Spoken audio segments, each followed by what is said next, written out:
Hey guys, Jonathan here coming at you with a new camera cage review. Please hang up and try again.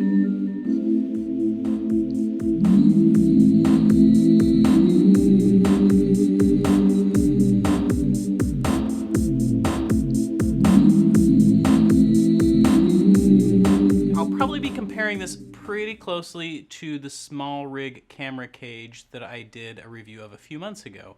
It's the medium cage from those guys, and if you're curious, you can check it out. Just click right here. So, just a few major differences between this guy and the small rig cage. I mean, it's a totally different idea than the small rig cage. This is only designed to fit the GH4 and GH3. It's not going to fit a Canon, it's not going to fit a Nikon, and I'm 99.9% sure it's not going to fit my old GH1. So I'm not even going to try. What does that mean? If you're looking for something that's going to be really versatile and fit a whole bunch of different cameras, this isn't it. The big question is, does that even really matter? And I don't really think it does. So let's start with how it's assembled. Well, top, bottom, and side plates are all separate, and they're assembled with Allen head screws. So as a former mechanic, my pro tip of the day, if you're gonna put this thing together and leave it together all the time, use some blue Loctite. That will keep these small little bolts from unthreading themselves all on their own. Bolts have a mind of their own, if you didn't know. The cage attaches to the body with a 1/4-20 at the bottom and an adapter for the top that slides into the flash shoe, which is rad. So you get 2 points of contact, top and bottom, and then you also get some anti-twist pins at the front of the cage. So what about build quality? Well, the build quality is pretty good. It's not super exciting when you open the box because you just get some plates and some bolts and like a page of instructions and some stickers. Actually, the stickers are cool because they say Made in America, which is cool. This thing's made in America. But the plate stock is a little bit thinner than what you would get from either wooden camera or small rig.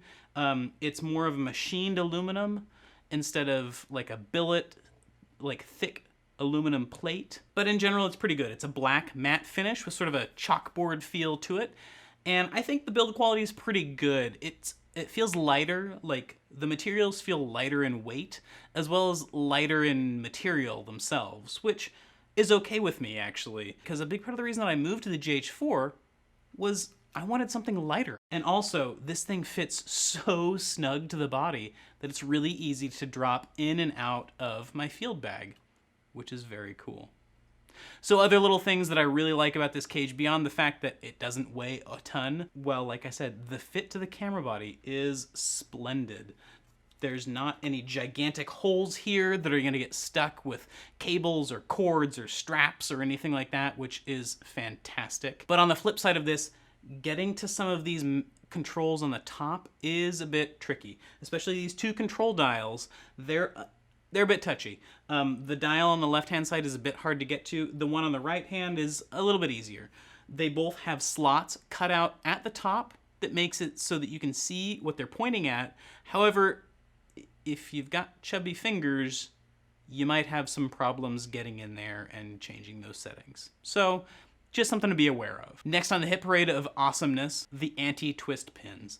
These things are so cool. They're to the outside of the lens flange, and I have yet to find a lens that they don't work with, including using adapters and other lenses.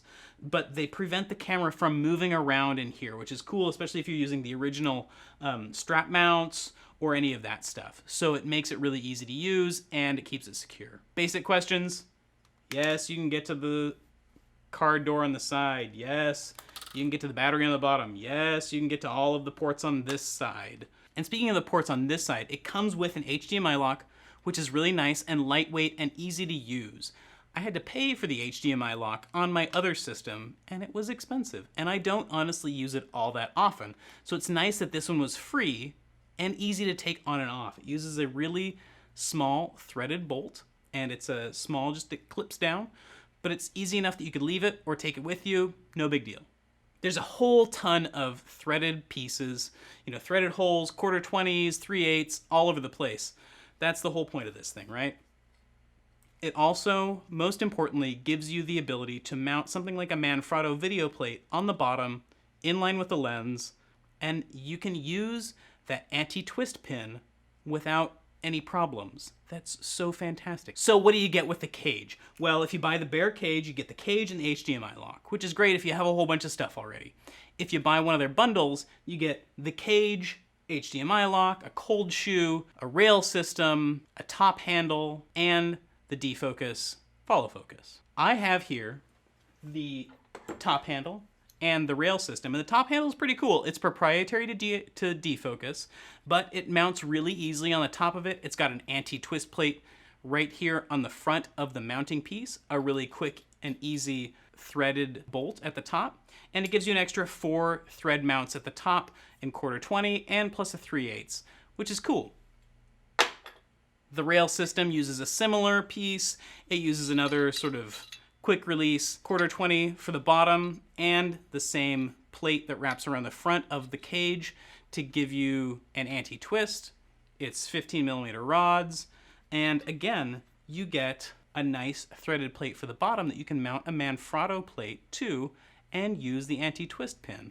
The cold shoe is just straight up a cold shoe. It uses an Allen head, and it just threads right into any 1/4-20, which is fantastic. Generally, what I'd say is, I think it's a really good product. I think it feels good in my hand, and I like it a lot. It's lightweight. It doesn't take up a whole lot of room in my bag, and that's a big plus.